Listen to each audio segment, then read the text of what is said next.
Bilangan bab 34.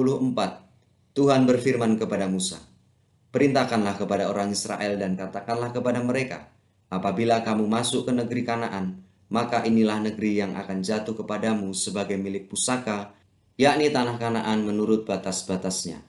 Adapun sisi selatanmu ialah dari padang gurun Zin menyusur Edom, maka batas selatanmu mulai dari ujung Laut Asin di sebelah timur. Lalu batasmu membelok ke selatan pendakian Akrabim, terus ke Zin dan berakhir di sebelah selatan Kades Barnea. Sesudah itu ia mencapai Hazar Adad dan terus ke Asmon. Melalui batas itu membelok dari Asmon ke sungai Mesir dan berakhir ke laut. Batas baratmu ialah laut besar dan pantainya, itulah batas baratmu. Inilah batas utaramu. Mulai dari laut besar haruslah kamu buat tanda batas ke Gunung Hor. Dari Gunung Hor harus kamu buat tanda batas ke jalan menuju Hamat. Lalu batas itu mencapai Zedad. Kemudian batas itu mencapai Zifron dan berakhir ke Hazar Enan. Itulah batas utaramu. Sebagai batasmu di sebelah timur haruslah kamu membuat tanda batas-batas dari Hazar Enan sampai ke Sefam. Dari Sefam batas itu turun ke Ribla, dari sebelah timur Ain, kemudian batas itu turun lagi dan mencapai tebing Danau Kineret di sebelah timur. Lalu batas itu turun ke sungai Yordan dan berakhir ke Laut Asin. Itulah negerimu menurut batas-batas sekeliling.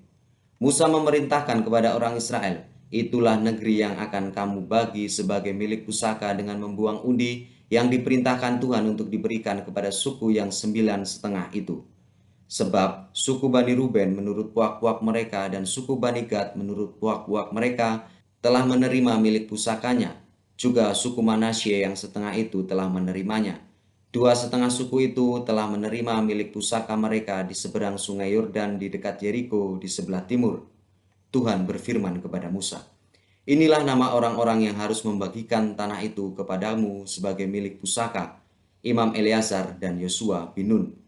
Lagi haruslah kamu mengambil seorang pemimpin dari setiap suku untuk membagikan tanah itu sebagai milik pusaka. Inilah nama orang-orang itu. Dari suku Yehuda, Kaleb bin Yefune. Dari suku Bani Simeon, Samuel bin Amihud. Dari suku Benyamin, Elidad bin Kislon. Dari suku Bani Dan, seorang pemimpin, Buki bin Yogli. Dari anak-anak Yusuf, yakni dari suku Bani Manasye, seorang pemimpin Haniel bin Efod. Dari suku Bani Efraim, seorang pemimpin, Kemuel bin Siptan. Dari suku Bani Zebulun seorang pemimpin, Elisafan bin Parnah. Dari suku Bani Isakar seorang pemimpin, Paltiel bin Azan. Dari suku Bani Asyer seorang pemimpin, Ahihud bin Selomi. Dari suku Naftali seorang pemimpin, Pedael bin Amihud. Itulah orang-orang yang diperintahkan Tuhan untuk membagikan milik pusaka kepada orang Israel di tanah Kanaan.